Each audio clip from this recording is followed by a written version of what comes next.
Good evening everyone. Today in this video we will see here objective of economic planning.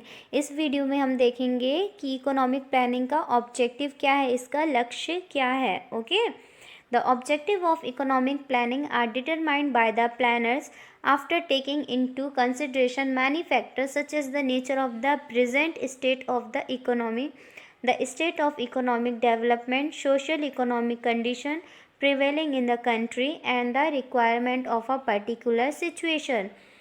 That is why the objective of economic planning differ from country to country and from time to time. Still, there are certain objectives which are equally important to all countries and at all time.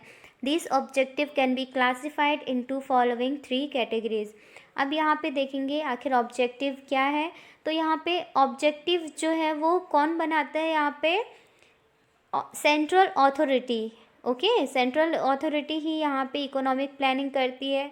तो जो भी यहाँ पे planners होते हैं national commission में, जो भी इन्वॉल्व होते हैं नेशनल प्लानिंग कमीशन में, तो जो भी प्लानर्स होते हैं वो पहले से ही यहाँ पे ऑब्जेक्टिव्स को प्लान कर लेते हैं. ओके, कि इसका लक्ष्य क्या होना चाहिए, इसके उद्देश्य क्या होना चाहिए. तो वो क्या करते हैं, यहाँ पे अलग अलग फैक्टर्स को देखते हैं. अलग अलग फैक्टर्स मतलब state of the economy. State of the economy means आखिर इकोनॉमी की क्या स्थिति है, क्या परिस्थिति है. Okay, the state of economic development मतलब यहाँ पे इकोनॉमिक डेवलपमेंट कितना है, आखिर उसकी स्थिति क्या है इकोनॉमिक डेवलपमेंट की. सोशल इकोनॉमिक कंडीशन, इकोनॉमिक की आखिर क्या कंडीशन है. तो इन सब चीज़ों को हम देखते हैं. ठीक है, फर्स्ट क्या है, state of the economy. Objective बनाने से पहले हम क्या देखते हैं, state of the economy. Second चीज़ हम क्या देखते हैं यहाँ पे, stage of economic development. Economic development की स्टेज क्या है. थर्ड चीज़ हम देखते हैं सोशल इकोनॉमिक कंडीशन, आखिर इकोनॉमिक की क्या कंडीशन है prevailing in the country and from. अब हम यहाँ पे क्या देखेंगे, ऑब्जेक्टिव जो है इकोनॉमिक प्लानिंग के वो हर कंट्री में अलग अलग होते हैं. मतलब फर्स्ट कंट्री की ऑब्जेक्टिव अलग होगी, सेकंड कंट्री की ऑब्जेक्टिव अलग होगी, थर्ड कंट्री की ऑब्जेक्टिव जो है वो अलग होगी. ऑब्जेक्टिव्स यहाँ पे सभी इकोनॉमिक प्लानिंग के डिफ़र करते हैं. हर कंट्री की अलग अलग ऑब्जेक्टिव्स होते हैं. ठीक है, still there are certain objective which are equally important to all countries. यहाँ पे और भी ऐसे यहाँ पे और भी ऐसे ऑब्जेक्टिव्स हैं जो सारी कंट्रीज़ में क्या है, ऑब्जेक्टिव हैं, और वो ऑब्जेक्टिव जो हैं वो पूरे समय में यहाँ पे इम्पोर्टेंट होते हैं. तो यहाँ पे ऑब्जेक्टिव को क्लासीफाई किया गया है तीन कैटेगरीज में. Okay, first one is economic objective, second one is social objective, third one is political objective. तो जब आपसे डिस्कस किया जाए ऑब्जेक्टिव ऑफ इकोनॉमिक प्लानिंग, तो आपको तीनों इकोनॉमिक को यहाँ पे डिस्क्राइब करना है, तीनों ऑब्जेक्टिव को आपको डिस्क्राइब करना है. पहला क्या होगा, इकोनॉमिक ऑब्जेक्टिव. सेकेंड क्या होगा, सोशल ऑब्जेक्टिव. थर्ड क्या होगा, पॉलिटिकल ऑब्जेक्टिव. ओके, तो चलिए हम आगे डिस्कस करते हैं कि ये ऑब्जेक्टिव्स क्या हैं. Okay okay, here we will see number first economic objective. तो इकोनॉमिक ऑब्जेक्टिव क्या होगा यहाँ पे, चलिए देखते हैं. Number first, balanced development. Number second, increase in national income. Number third, removal of inequalities of income. Number fourth, economic stability. तो यहाँ पे हम फर्स्ट देखेंगे बैलेंस्ड डेवलपमेंट. बैलेंस्ड का मतलब होता है इक्वली. ओके, तो यहाँ पे हमें बैलेंस करना है डेवलपमेंट को.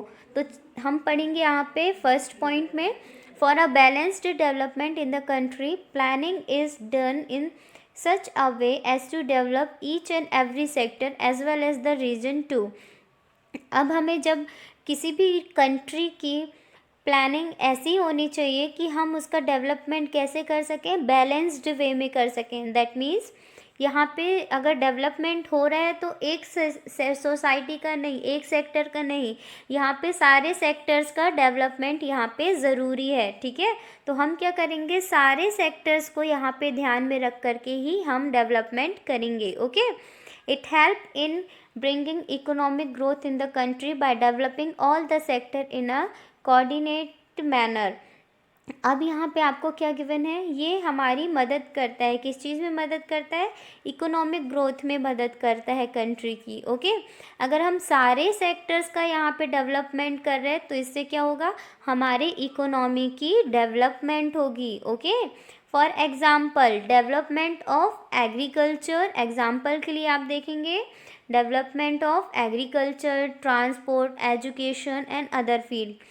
अब यहाँ पे एग्जाम्पल में आपको गिवन है कि डेवलपमेंट ऑफ एग्रीकल्चर, एग्रीकल्चर के डेवलपमेंट में हमें बैलेंस करना है, ट्रांसपोर्ट के डेवलपमेंट में हमें बैलेंस करना है, एजुकेशन के डेवलपमेंट में हमें यहाँ बैलेंस्ड करना है, और भी यहाँ पे बाकी फील्ड्स हैं। Okay, next one is here increase in national income। the main aim of economic planning is to increase the national income of a country। अब यहाँ पे किसी भी कंट्री के इकोनॉमिक प्लानिंग का मेन उद्देश्य क्या होता है कि किसी भी कंट्री का क्या हो, नेशनल इनकम क्या हो, इंक्रीज़ हो। नेशनल इनकम क्या होना चाहिए, इंक्रीज़ होना चाहिए। मतलब हमारी जो इकोनॉमिक प्लानिंग है, इकोनॉमिक प्लानिंग ऐसी होनी चाहिए कि हमारी नेशन का इनकम क्या होना चाहिए, इंक्रीज़ होना चाहिए। Okay, it increases per capita income of a people which ultimately increase the standard of living. अगर यहाँ पे नेशनल इनकम इंक्रीज़ हो रहा है तो इससे क्या होगा, एक पर्सन की पर कैपिटा इनकम जो है, पर कैपिटा इनकम वो क्या होगी, पर कैपिटा इनकम वो बढ़ेगी। अगर किसी भी पर्सन की पर कैपिटा इनकम बढ़ेगी दैट मीन्स उसका जो लिविंग स्टैंडर्ड है, लिविंग स्टैंडर्ड वो क्या होगा, वो हाई होगा, रेज करेगा। Okay, next word is here removal of inequalities of income. अब यहाँ पे हम देखेंगे planning also aims at reducing the disparities of income and wealth. अब यहाँ पे प्लानिंग और क्या चीज़ को देखती है, यहाँ पे इनकम को कैसे इंक्रीज़ किया जाए, वेल्थ को कैसे इंक्रीज़ किया जाए। इसका मेन एम क्या होता है, reducing the disparities of income and wealth. That means government imposes more tax on rich people and provide aids of different variety to poor and thus try to reduce the gap between the rich and the poor। अब removal of inequalities of income, यहाँ पे क्या दिया गया है आपको कि जो भी भेदभाव होता है, इनइक्वालिटीज़ होती है इनकम की, उसे रिमूव करती है government.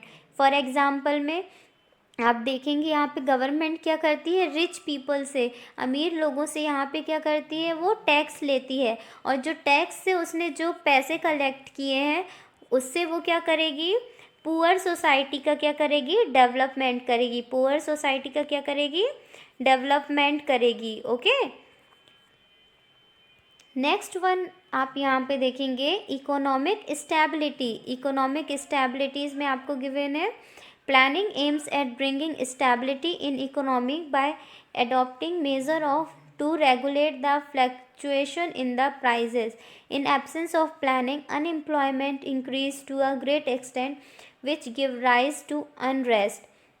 Therefore, economic plans are made to avoid such situation। अब यहाँ पे क्या होगा, इकोनॉमी में स्टेबिलिटी लाने के लिए, इकोनॉमी को स्थिर बनाने के लिए, ओके, क्या करेंगे, प्लानिंग को यहाँ पे हम क्या करेंगे, कुछ इस तरीके से बनाएंगे जिससे कि प्राइस में जो फ्लक्चुएशन है, प्राइस में जो फ्लक्चुएशन होता है, मतलब प्राइस राइज होती है, प्राइस डाउन जाती है, तो इसको भी गवर्नमेंट को मेंटेन करना है। ओके, जिससे कि क्या हो, यहाँ पे अनएम्प्लॉयमेंट में इंक्रीज़ ना हो, यहाँ पे अनएम्प्लॉयमेंट ना बढ़े। ओके, इन सब बातों का भी गवर्नमेंट को ध्यान रखना है। ठीक है, therefore economic plans are made to avoid such situation. अब यहाँ पे क्या होती है, अगर यहाँ पे प्राइस जो है वो फ्लक्चुएट करेगा, मतलब किसी का प्राइस बढ़ जाएगा, किसी का प्राइस घट जाएगा, तो ऐसे में क्या होगा, जो लोअर सोसाइटी के जो पीपल्स हैं उन पे बहुत ही ज़्यादा इफ़ेक्ट पड़ेगा। ओके, इसलिए गवर्नमेंट को इकोनॉमिक स्टेबिलिटी बनाना ज़रूरी है। Next one is here optimum utilisation of resources. Optimum मतलब ज़्यादा से ज़्यादा इस्तेमाल करना है यहाँ पे रिसोर्सेज का। The aim at developing the available resources of the country.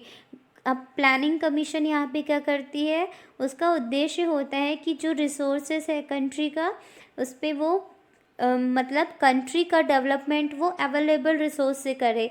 मतलब जो भी रिसोर्सेस हमारे पास हैं, जो भी संसाधन हमारे पास हैं, इससे वो कंट्री का क्या करे, डेवलपमेंट करे। ओके, उसको यूटिलाइज़ करके हमारे कंट्री में जितनी भी रिसोर्सेस अवेलेबल हैं उसका यूटिलाइज़ करके वो हमारे कंट्री का क्या करे, डेवलपमेंट करे। It also ensures an optimum utilisation of available resource in the country. It assist in their effective development and channelize these resources for productive purpose। अब वो क्या करती है, रिसोर्सेज का यूटिलाइज कंट्री के डेवलपमेंट के लिए करती है। ठीक है, next one is development of backward region. Planning aims at removing regional imbalance existence in the economy. अब प्लानिंग क्या करती है, यहाँ पे जो भी रीजनल इम्बैलेंस आता है, इम्बैलेंस मतलब अप्स एंड डाउन जो भी आती है इकोनॉमी में, उसे बैलेंस्ड करती है planning. Okay, in undeveloped and underdeveloped country, the development of backward region is possible only by making plan to develop these areas economically। अब यहाँ पे अंडर कंट्रीज़ मतलब जो डेवलपमेंट से भी नीचे की कंट्रीज़ हैं, under developed countries.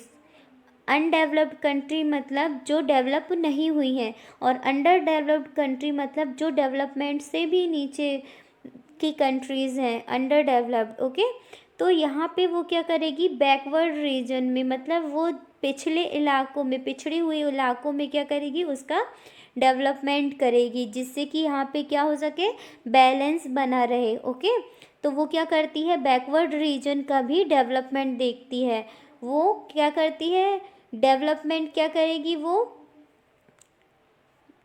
Development of backward region का वो डेवलपमेंट करेगी, ताकि यहाँ पे अनडेवलप्ड कंट्री और अंडर डेवलप्ड कंट्री के बीच का जो बैलेंस है उसे वो रिमूव कर सके। Okay, next is here number 7,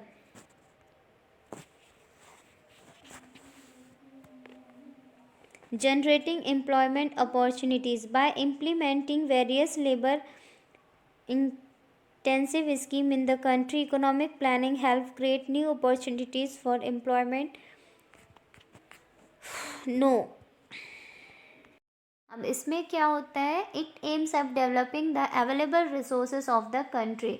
it also ensures an optimum utilisation of available resources in the country. अब यहाँ पे क्या गिवन है आपको, ऑप्टिमम यूटिलाइजेशन ऑफ रिसोर्सेज का यहाँ पे क्या करना है, ऑप्टिमम यूटिलाइजेशन करना है।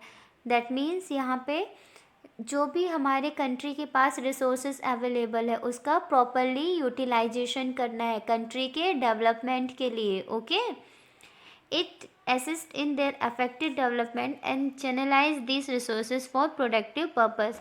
गवर्नमेंट क्या करती है, इन रिसोर्सेज का यूटिलाइज करके उसे प्रोडक्टिव बनाती है। ओके, हमारे कंट्री के लिए यूज़फुल बनाती है। Next one is air development of backward region. Planning aims at removing regional imbalance existing in the economy. अब प्लानिंग की वजह से क्या होता है, जो इम्बैलेंस है, ओके, इम्बैलेंस का मतलब हमारी जो इकोनॉमी में क्या होती है, बैलेंस नहीं हो पाता। ठीक है, किसी भी चीज़ का बैलेंस नहीं हो पाता, तो ये जो इम्बैलेंस आता है इकोनॉमी में, उसे रिमूव करने में कौन हेल्प करता है, economic planning. Okay, in undeveloped and under developed countries the development of backward region is possible. मतलब यहाँ पे आपको गिवन है अंडर डेवलप्ड कंट्री में और अनडेवलप्ड कंट्री में। अनडेवलप्ड का मतलब वो कंट्री जो डेवलप नहीं हुई है अभी, और अंडर डेवलप्ड कंट्री मतलब जो डेवलपमेंट से नीचे वाली जो कंट्रीज़ हैं। ओके, तो इसमें क्या होता है, the development of backward region is possible. तो ऐसी कंट्रीज़ में डेवलपमेंट क्या होती है, पॉसिबल होती है। जो भी बैकवर्ड रीजन होगा, पिछड़ा हुआ जो एरिया होगा, वहाँ पे डेवलपमेंट पॉसिबल होगा। ठीक है, by making plan to develop this area economically. और वो क्या करेगी, गवर्नमेंट इकोनॉमिकली प्लानिंग बनाएगी कि आखिर इन रीजन्स का, बैकवर्ड रीजन का कैसे डेवलपमेंट करना है। Okay, next is here generating employment opportunities by implementing various labor intensive scheme in the country. Economic planning help create new opportunities for employment. यहाँ पे आपको गिवन है bye implementing various labour intensive schemes in the country. Government क्या करती है, labours के लिए बहुत सारे स्कीम्स यहाँ पे लागू करती है। ओके, वो पर्सन जो कि एज अ लेबर वर्क करते हैं तो उनके लिए गवर्नमेंट बहुत सारी स्कीम्स लागू करती है, इम्प्लीमेंट करती है। इससे क्या होता है, economic planning help create new opportunity for employment. इससे क्या होता है, लेबर को एक नई एम्प्लॉयमेंट मिलती है। ओके, जिससे कि वो अपने लिए अर्निंग कर पाती है और अर्निंग के हेल्प से ही वो क्या करेगी, अपनी डेवलपमेंट करेगी। Okay, industrialisation of a nation itself generate new employment opportunities. अब क्या होगा, अगर गवर्नमेंट इंडस्ट्रियलाइजेशन करेगी, इंडस्ट्रियलाइजेशन के लिए प्लानिंग करेगी, तो इससे क्या होगा, न्यू एम्प्लॉयमेंट्स अपॉर्चुनिटी मिलेंगी। ओके, जो भी पर्सन इंडस्ट्रीज़ में वर्क करेगा उसके लिए नई एम्प्लॉयमेंट अपॉर्चुनिटी मिलेगी। ओके, तो हम देखेंगे कि अगर हमारे पास बहुत सारी इंडस्ट्रीज़ हैं, अगर उन इंडस्ट्रीज़ का डेवलपमेंट हो जाएगा तो इससे क्या होगा, जो भी पर्सन्स अनएम्प्लॉयड है उसे एक एम्प्लॉयमेंट मिल जाएगा, वो उस इंडस्ट्री में वर्क कर सकता है और अपने लिए पैसे अर्न कर सकता है। Okay, next one is here technological process. The main objective of economic planning is to modernize different sector of the economy.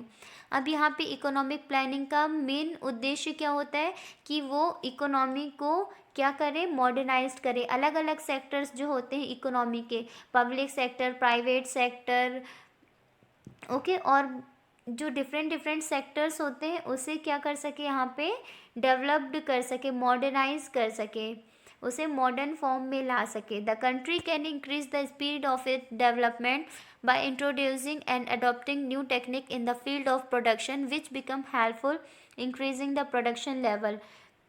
अब यहाँ पे प्लानिंग की हेल्प से हम क्या कर सकते हैं, किसी भी कंट्री की अगर अच्छी प्लानिंग होगी तो अच्छी प्लानिंग में हम क्या देखेंगे, कोई भी कंट्री अपने डेवलपमेंट को कैसे इंक्रीज़ कर सकता है, जब वो नई नई टेक्नोलॉजी या नई नई टेक्निक्स का इस्तेमाल करेगा। ओके, अब उसे ये जो टेक्निक्स है वो कहाँ पे यूज़ करना है, field of production.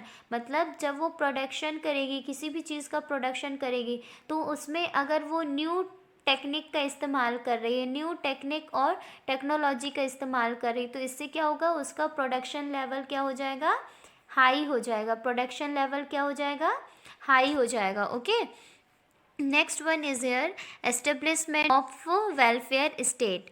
Various program of development under economic planning help establish welfare state. A number of schemes can be implemented improving the lot of poor and deprived section of the society. अब यहाँ पे government क्या करेगी, अपनी planning में जो poor section के लोग हैं या जो डिप्राइव्ड सोसाइटी के सेक्शन के जो लोग हैं उनके लिए क्या करेगी, बहुत सारे स्कीम्स आगे इम्प्लीमेंट करेगी, लाएगी। ओके, जिससे कि उनका क्या हो सके, वेलफेयर हो सके, उनका भलाई हो सके। For example, social secure labour welfare, old age pension, जैसे कि यहाँ पे सोशल सिक्योरिटी हो गई, लेबर वेलफेयर हो गया, ओल्ड एज पेंशन हो गया, एम्प्लॉयमेंट अपॉर्चुनिटीज़ हो गई। तो इन सभी चीज़ों से क्या होगा, जो पुअर सोसाइटी के जो लोग हैं, पुअर सेक्टर के जो लोग हैं या फिर पुअर लोग हैं, तो उनको क्या मिलेगा, बेनिफिट मिलेगा। Okay, this scheme help improving the standard of living of the people. Thus, a welfare state can be established through effective and employment generating scheme under economic planning. अब इससे क्या होगा, सोसाइटी का वेलफेयर होगा और society इससे प्रभावित होगी। ओके, वो क्या कर सकती है, खुद को डेवलप्ड कर सकती है। Next one is here rapid industrialisation में आप क्या देखेंगे, industrialisation with particular reference to development of basic and heavy industries is considered to be one of the basic objective planning in undeveloped and underdeveloped countries. Rapid industrialisation, rapid का मतलब होता है fast. अगर किसी भी कंट्री में fast industrialisation किया जाए, फास्ट इंडस्ट्री का डेवलपमेंट किया जाए, तो यहाँ पे आप क्या देखेंगे, इससे क्या होगा, अनडेवलप्ड और अंडर डेवलप्ड कंट्रीज़ को बहुत ही ज़्यादा सहायता मिलेगी। किसी भी कंट्री में अगर यहाँ पे रैपिड इंडस्ट्रियलाइजेशन हो रहा है, इंडस्ट्रीज़ का बहुत ही ज़्यादा इसमें फॉर्मेशन हो रहा, उसका डेवलपमेंट हो रहा, तो इससे क्या होगा, अनडेवलप्ड सेक्टर में रहने वाले जो पीपल्स हैं और अंडर डेवलप्ड कंट्रीज़ में रहने वाले जो पीपल्स हैं उनको एम्प्लॉयमेंट अपॉर्चुनिटी मिलेगी। ओके, अगर डेवलप इंडस्ट्रियलाइजेशन हो गया तो इससे सभी को बेनिफिट मिलेगा, सभी सेक्टर के लोगों को बेनिफिट मिलेगा। Okay, so these were the objectives of economic objective, ये सभी इकोनॉमिक ऑब्जेक्टिव्स थे। ओके, अब हम देखेंगे social objective. Okay, that's enough for today, we will see social objective in next video. Thank you everyone.